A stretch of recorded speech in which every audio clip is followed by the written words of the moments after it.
Industrie des batteries. Le Maroc attire les investissements américains et chinois.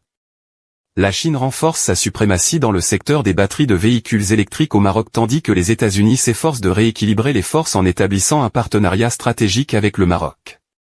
Face à l'offensive industrielle de Pékin au Maroc dans le domaine des batteries de véhicules électriques, les États-Unis cherchent à accroître leur influence et leur présence en établissant un partenariat stratégique avec Rabat. Cette initiative vise non seulement à contrer l'expansion chinoise mais également à garantir un approvisionnement fiable en minéraux critiques nécessaires à la fabrication des batteries pour véhicules électriques, un secteur en pleine croissance à l'échelle mondiale. Le Maroc, riche en ressources minérales telles que le cobalt et le lithium, deux éléments essentiels pour les batteries de véhicules électriques, devient un partenaire stratégique de plus en plus convoité. Pékin ayant déjà investi massivement dans les infrastructures de traitement et d'extraction minière au Maroc a pris une position dominante dans ce secteur en pleine expansion. L'entreprise chinoise Gotion High-Tech prévoit de construire la première usine de batteries pour véhicules électriques au Maroc avec un investissement total de 128 milliards de dirhams, 13 milliards de dollars, et une capacité initiale de 20 gigawatts par heure, GWh. Gotion High-Tech envisage d'augmenter la capacité de l'usine à 100 GWh avec un investissement final pouvant atteindre 65 milliards de dollars. Cette initiative constitue l'une des pierres angulaires de la nouvelle attractivité du royaume. En effet, le Maroc attire les investissements chinois notamment dans l'industrie des gigafactories grâce à l'éligibilité des voitures électriques à une réduction d'impôts mise en place par le Trésor américain. La loi américaine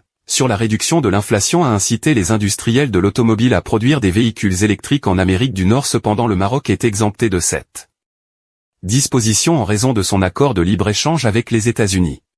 En réponse à l'embargo imposé par la Chine, les États-Unis, conscients de l'importance stratégique de ces ressources pour leur propre transition énergétique et la sécurisation de leur chaîne d'approvisionnement en minéraux critiques, ont adopté une approche proactive. Leur objectif est de diversifier leurs sources d'approvisionnement, de réduire leur dépendance vis-à-vis de la Chine et d'établir une relation bilatérale solide avec le Maroc, offrant ainsi des opportunités d'investissement et de coopération. La stratégie américaine se traduit par des discussions approfondies et des négociations visant à développer un partenariat minier.